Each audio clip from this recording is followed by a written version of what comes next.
Welcome back to the Life in the Right Lane podcast. Nicholas and Victoria here, and we left you hanging last week with part one. We're talking about what men really want. Well, we are flipping the script, turning the tables. Today, we're talking about what women really want. And boy, do I want to know.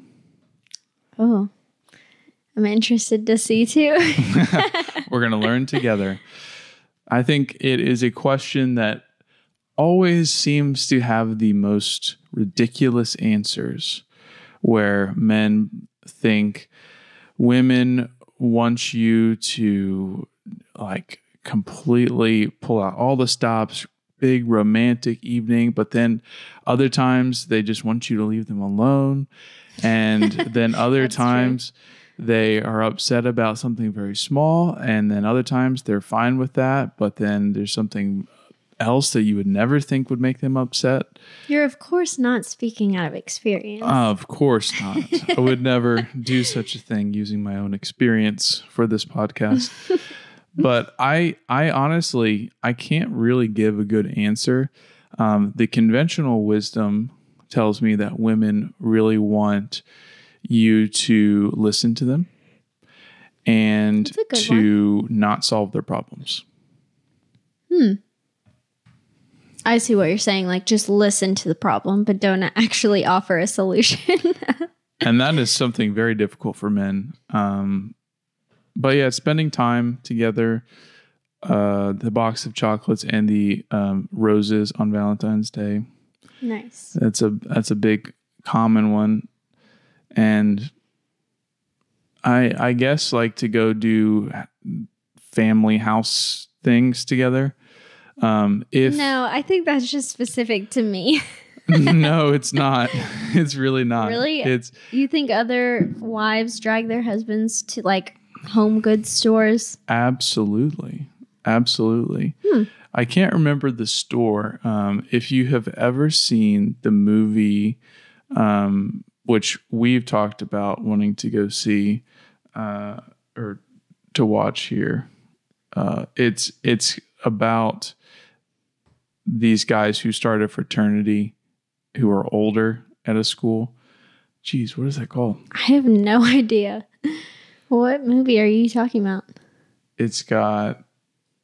I will think of it and I will come back. Bring it back around. But basically in the movie, Will Ferrell's character, he used to be called Frank the Tank. And now he's getting married. And so these college guys are asking, what are you going to do this weekend? And he's like, well, I think we're going to be going to pick out some new shutters and drapes. And we're going to go and have a very lovely Saturday evening or something like that. And they're probably like, what? They're just like, what are you talking about?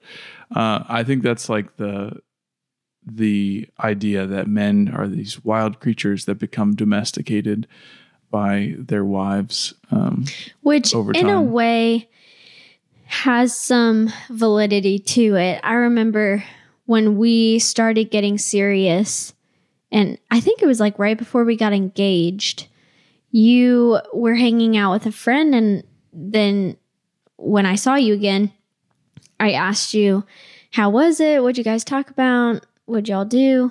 And you said that you were asking him like if he started to feel this way too when he was like on the way to marriage. And how would you describe how you were feeling? Like you were very unsettled. Yeah. And I think you were starting to notice that I was having some kind of effect on you and changing kind of your typical nature. Right. Yeah. I think most men go from doing their own thing, being very comfortable on their own, which we referenced in the last episode. Yeah. Independent. And then you start to realign your priorities, and sometimes you're not fully ready for that. So you start to see how your actions are changing, and you're still thinking like, well, no, I still want the wildlife, and not like, partying crazy, but like what do you mean by independent, being able to kind of more selfish, like just do what you want to do. Yeah. Wake up on Saturday and hang out, play games. A great book that I think men and women need to read, but I think would be helpful for women is a book called Wild at Heart. I think it's John Eldridge. But it's basically about how men are designed to be these creatures that are independent, that are living in the wild, and that women to really get the man they want and the man of their dreams, they need to not necessarily try to rein that in. But this podcast is not about men. It is, in fact, about women. And one of the hardest things to know is what a woman is thinking. But if we read the Bible and we read into how husbands should be treating their wives, we can actually figure out what they really want and what maybe they may not be thinking this, but they unconsciously want this. And so we can have our answer here. And I think Victoria was going to read. Yes. Okay. So it's the same passage that we read from last week, but this is more of speaking to the men now about their wives. So it's in Ephesians 5, and I believe it's verses 25 through 33, if you want to follow along. Husbands, love your wives just as Christ loved the church and gave himself for her, to make her holy, cleansing her with the washing of the water by the word. He did this to present the church to himself in splendor, without spot or wrinkle or anything like that, but holy and blameless. In the same way, husbands are to love their wives as their own bodies. He who loves his wife loves himself. For no one ever hates his own flesh, but provides care for it, just as Christ does for the church, since we are members of his body. For this reason, a man will leave his father and mother and be joined to his wife, and the two will become one flesh. This mystery is profound, but I'm talking about Christ and the church. To sum up, each of you is to love his wife as himself, and the wife is to respect her husband. So the older I get, the more I realize how all of life's biggest questions and hardest truths to come to terms with can be very clearly laid out in God's word. So the $1 million question, what do women want? Because we're so complex, you never know what we're thinking, like what you were saying, can all be kind of summed up into this one passage. I'm sure it's throughout other scriptures as well, but I mean, Ephesians just lays it out so clearly. Men are to love their wives as themselves. And that is one of the greatest commandments that Jesus gives us, is to love our neighbor as ourselves, and to love God. Right. So, and men, we know this. We love ourselves. We very much. So you think, like, the way that you're designed, this passage speaks specifically to you. Like, it was very intentional in the way that it was written to say, love your wives as yourself. I think so, because men tend to be a lot more selfish, and they tend to be a lot less reliant on other people. So that's why the typical fight, which we were watching The Middle last night, which is an old ABC show. It's so funny. I don't know why I've never watched it. It's great. Patricia Heaton is great. And a lot of, I was going to say, her and the youngest kid in the show are both really strong Christians. And so anyways, I just love like watching a show where I know like the actors are like really good people in real life too. Yeah, I mean, you so can't go 100% on that on any show, but that's very true.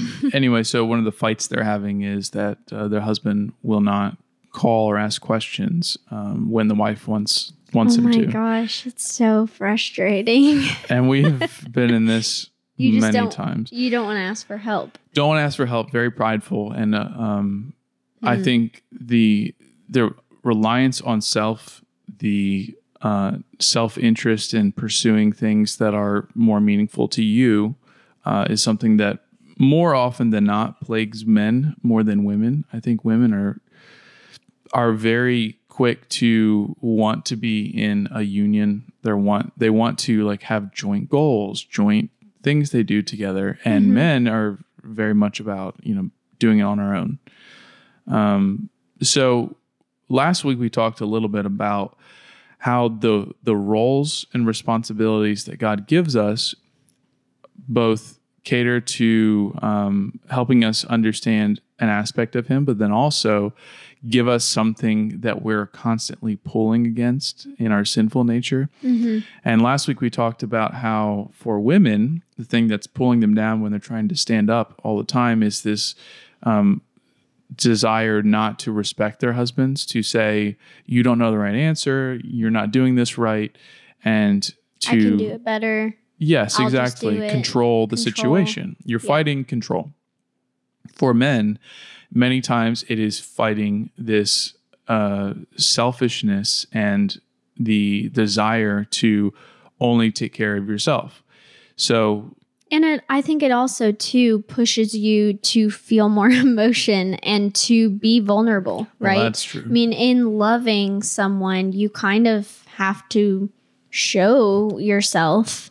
And so that is also working on that side of men where I feel like you don't want to share vulnerable personal things. You don't want to be emotional. And love is an emotion and also a verb. It is. I refuse to watch movies that tug on my emotions in any way. It's true. He won't watch anything remotely like sappy, which is fine because I don't love those movies, but every once in a while it's kind of fun to watch, just like a cute little love story like unfold. But he won't watch it, especially if it's sad in any way. But you don't like to feel emotions. I don't. Right? I am just men in general, you would say. Well, yes and no. I think one of the great travesties in our world today is the emotionalization and the feminization of men so that they are not truly men anymore. They are so much more emotional and controlled by emotions. That is a different topic for a different day. But I do think innately God made us to be a little bit harder. And one of the things that God is so good at doing is loving people. And Jesus, watching him work, he was always caring, always loving, even though he had moments where he was a little bit more stern with the Pharisees or people who were in his way. But that responsibility for men is very difficult. Because we very much want to stay out of the emotional realm. It's a lot easier. But what we find, and what I've found in marriage, is that when you open yourself up and you're loving someone, you're having to be vulnerable in a way that says, I am, in a way, submitting to my wife. We talked about that last time. And I'm being vulnerable. I am opening up my armor here, and she has a direct shot at my heart if she wants to take it. But I'm submitting to her desire to be loved and understanding that this is something that she deeply needs to feel, just as we, God's people, need to feel his love. We need to know that he cares for us and that he is not callous or that he is not just for his own will. He deeply cares about us. And those are the little tidbits that you pick up as you're reading this, because in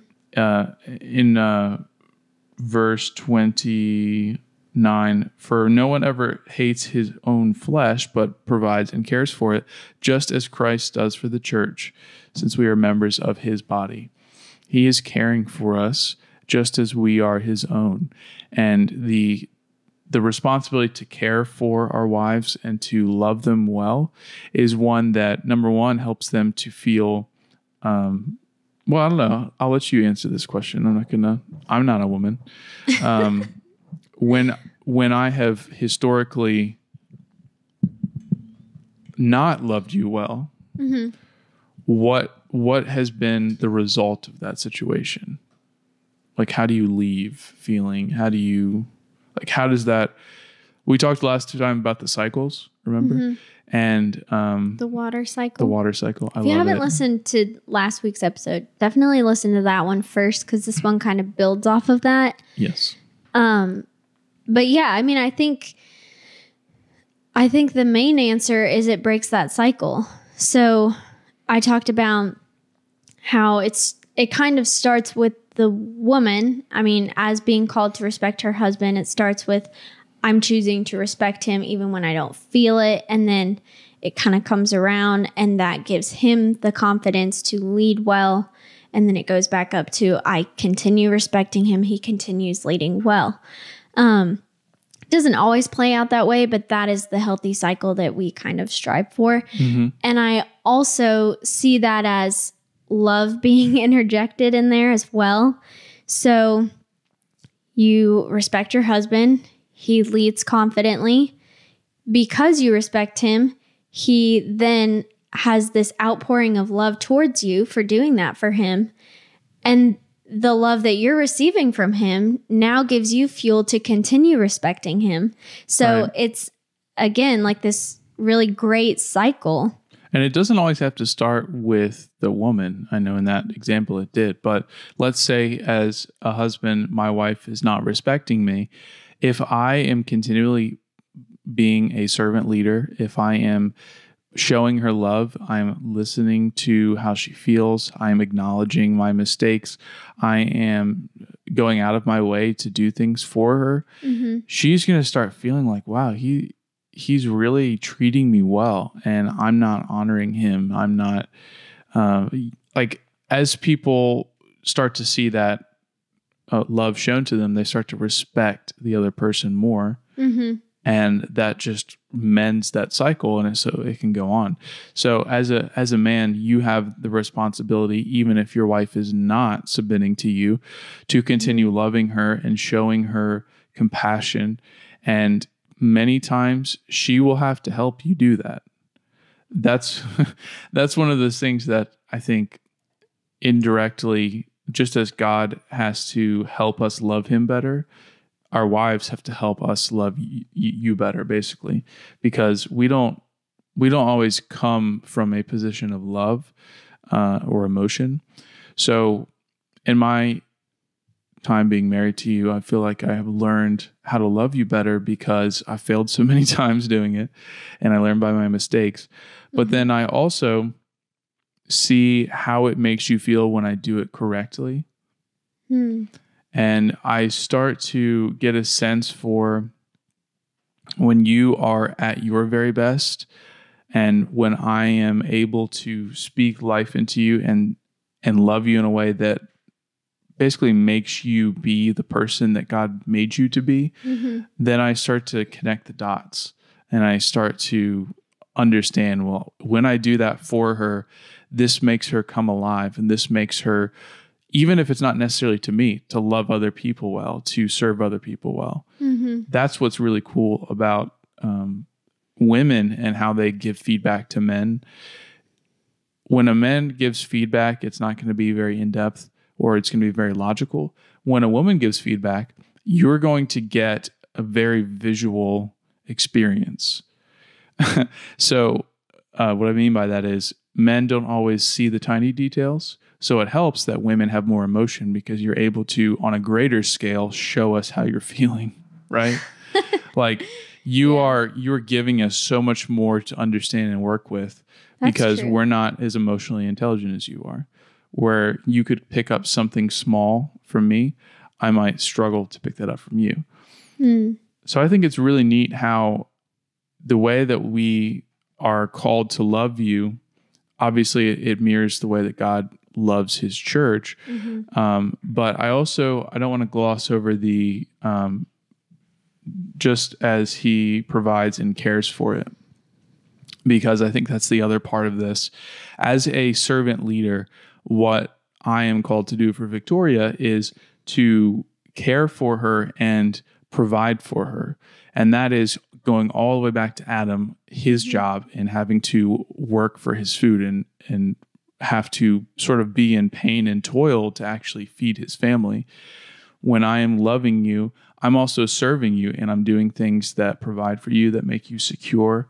One of the greatest responsibilities of a biblical husband is he has to care for his wife well and protect her and keep her safe.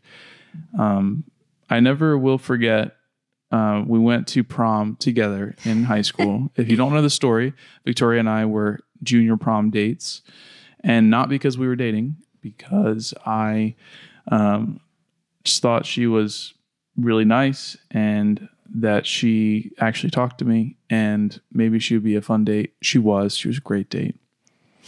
But my dad Thank you.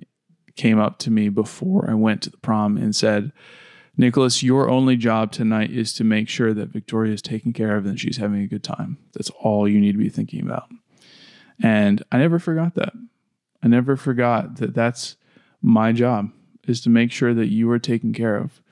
And while that literally ended up being true, now her being my wife, that in principle was really helpful, because that is something that has a lot of responsibility to it. And that's something that is important to be able to make you be able to do the best that you can do. Yeah, that's a really good point. Definitely helps when your husband is loving you, but that's no excuse to just let everything go to crumbs if he's not, because a lot of times it could just be a season or something that you guys are going through, but that doesn't give us as women the excuse to not respect our husbands because we're not getting loved from that, Right. And that's another thing where we're constantly having to fight our flesh, and we constantly think, well, I'll only do this if I'm getting something out of it. What do I get out of that by serving you? And we can't have that mentality, or else this will never work, because we will constantly fail each other. You will not love me well and I will not respect you well. And so if both of us say, well, they're not doing that for me, so I'm not going to do this for them, then how does your marriage work? How do you get back on track if neither of you are willing to put in the work when you don't see the other one putting in the work? Right. So, and that again is just this picture of God with us. He continually pursues us and chases us down and leaves the 99 to just have us, despite what we do to him, despite turning our face away from him, spitting on him, ridiculing him, nailing him to a cross, putting all of our sin on him to bear himself. And he still wants us. That's amazing. When you just think about the picture of love, God is love. And so that is love. That is the picture of love displayed for us. When that is what you're looking at as what love truly is, it makes this feel a lot easier to get through. You know what I mean? Yeah, because Christ first loved me, that makes it so much easier for me to pour out into you and for you to pour back into me. Yeah, it's definitely a humbling thing for us when we feel prideful, well, Nicholas wronged me, so I'm not going to respect him. It's very humbling to remember that while we were still dead in our sin, Christ died for us. We didn't deserve that. We could never do anything to deserve that.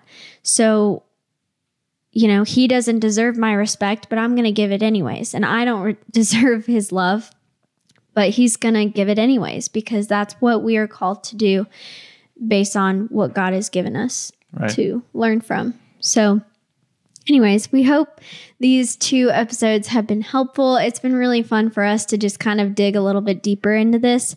And before we even decided to do these episodes, I was telling Nicholas the other day, when I think I was getting over something that I was frustrated about. And so I was just talking through my feelings like I typically do.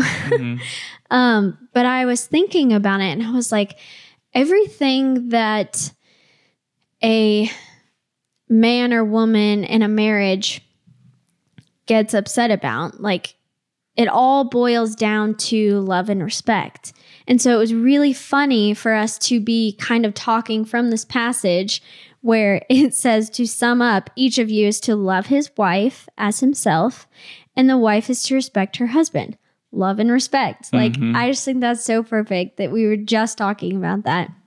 But again, it all goes back to the Bible. Like, I must have read that years ago and just internalized it because I had meditated on it. And that's like, I was able to like pull that out years later and remember what I was learning.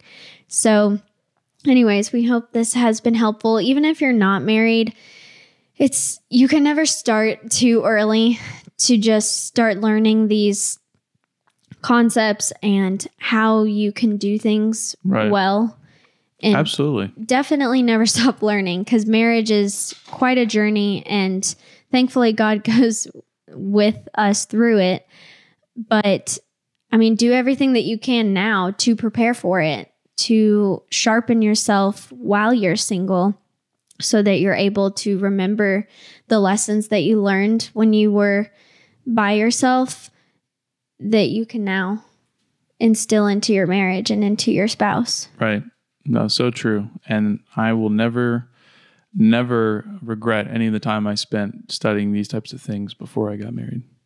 Always useful, and so thankful that God gives that to us directly. Yeah. We hope that you guys have a great week, and we will see you maybe next week. We got to talk about it. We're actually going on a trip to Mexico, finally going to take our honeymoon a year and a half later. So we'll see. We may or may not be releasing an episode. So check out our Instagram and we'll communicate that. But we'll see you next time. Keep living life in the right lane.